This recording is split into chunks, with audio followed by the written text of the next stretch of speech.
Rev up your engines!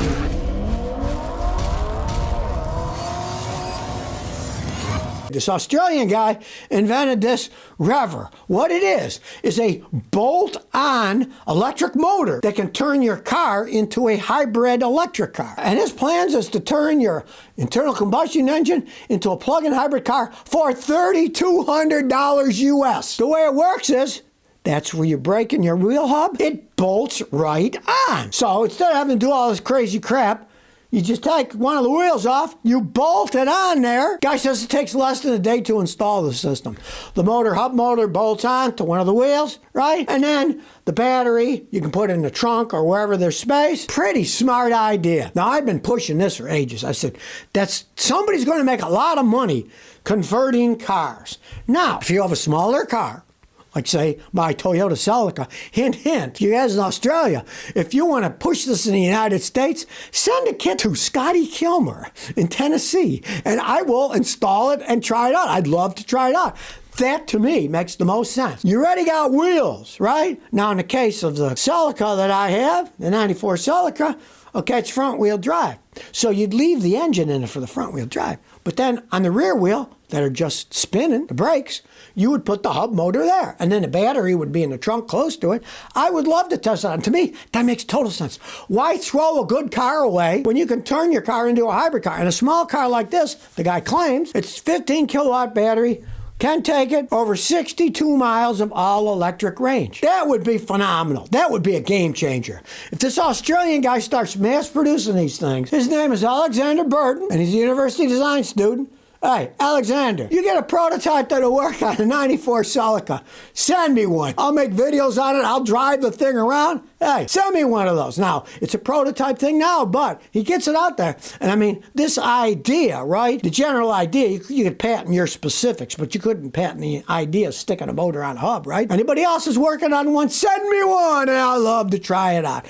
Why throw your money away buying a new expensive hybrid electric car when you can turn your car into one? And let's say you got one with a blown engine or transmission. Well, what the heck? You could just turn it into an electric car that can go 62 miles. Not a bad deal, you know? You could pull the engine or tranny or just leave the broken one in. It does weigh something. You'd be better taking it out, but if you left it in and there's a battery in the back, hey, he says the hybrid version will go 60 miles. That's hybrid, so they got a motor in it, so even if you left the motor and tranny in, it could still go 60-something miles. Pretty good idea if you ask me. Shade Tree Car says, is there a push for car insurance to total cars for very minor accidents?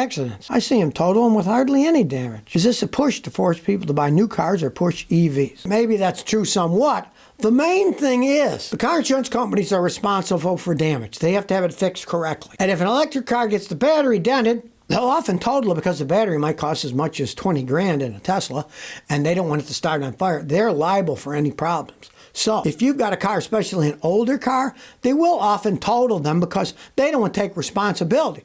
Let's say your car is an older car and it's worth $4 grand. They'd rather just total it than to fix it and then find out they got to pay more and more and more and more and more.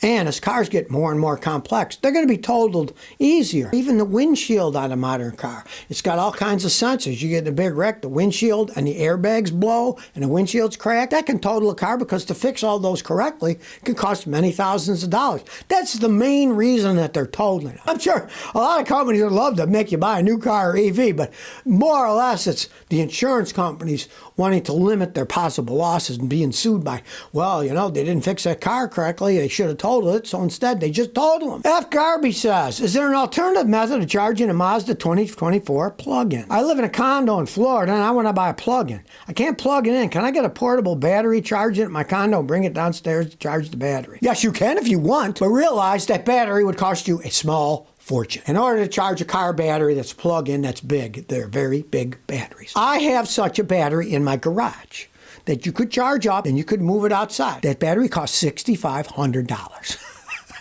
I don't think you're going to go buy a 65. Plus, it weighs about 600 pounds. And you lugging it back in and out of your condo isn't going to be much fun. The energy that's in a plug-in hybrid is rather immense. They're pretty heavy batteries. If you're going to use a battery to charge that, man, you need one big, giant, super expensive battery to do it with. It's not really a logical thing. I know people that live in condos and stuff, they get a giant extension cord for plugging to charge it in their car. That's what they do. They get a long, heavy-duty extension cord and plug it in that way. But if you want a battery, that battery's going to cost you a fortune. It's going to weigh a ton, and you moving it back and forth is going to kill you. There are heavy batteries in the plug-in hybrids. Now, if it was just a regular hybrid, they're much smaller batteries. But a regular hybrid that isn't a plug-in, you can't charge it yourself. You need a special machine like I have as a mechanic, and some mechanics have that work on hybrid cars. It costs an awful lot of money.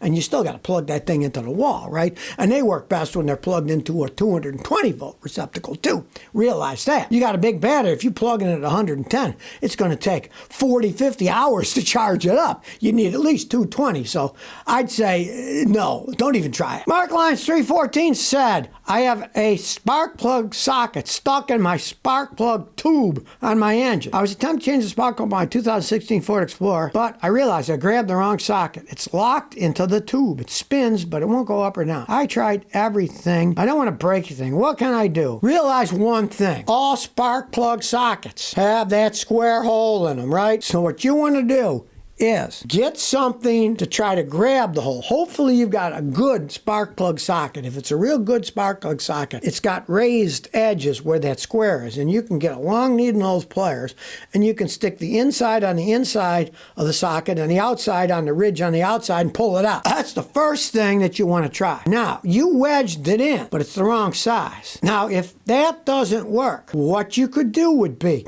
get yourself a long steel hook. It's got a 90-degree angle, right? Get it in there and then pull the 90-degree part at an angle so it's inside the square part of the socket.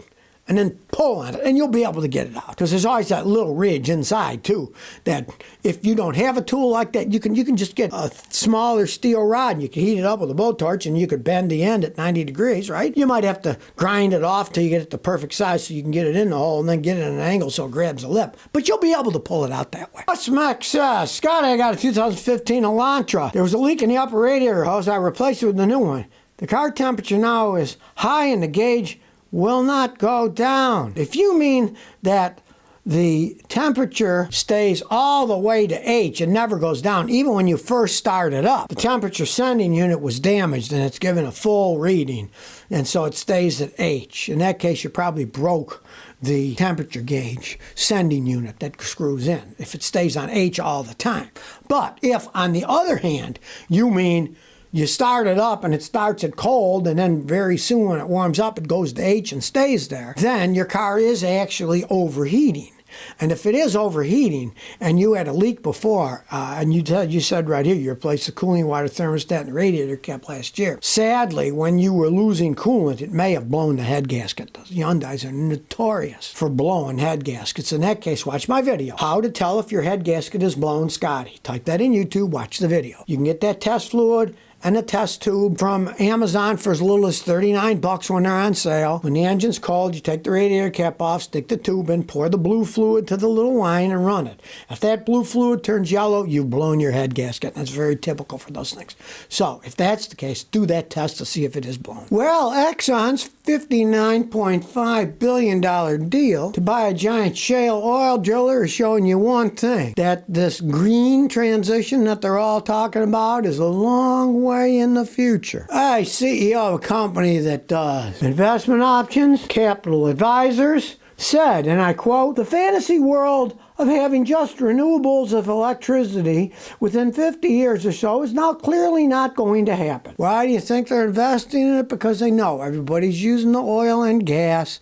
It's not going to disappear. This absolute fantasy of green energy is exactly that. It creates such a small amount of electricity and it costs so much money. Where's the money going to come from? And we use more and more electricity as time goes on, and these dinky little windmills and solar panels are not going to cut the mustard, right? A guy I just read said, why are we messing with windmills? We have nuclear plants, right? Nuclear plants that work great, modern technology, but they're afraid of this stuff now, and they're going back to the windmill days.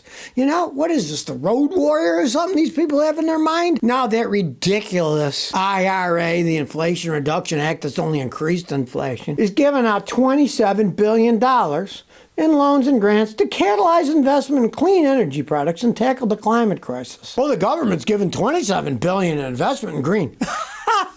What a spit in the bucket, people. Does anybody realize what a spit in the bucket this is? Immaterial. It's practically statistically insignificant. And of course, it's government money, so most of it will just be wasted on crap that won't even work. We all know that. We've seen that in the past. The government invests in something and it almost always goes bust. Once the government subsidy goes, it evaporates already. All these offshore wind farm companies are saying, we want to renegotiate our contracts. The government needs to give us more money. We need more money. We need more money. We're going to raise the rates of the electricity more. We need the rights to charge more. That's all I got to say. And even at that, it's a spit in the bucket.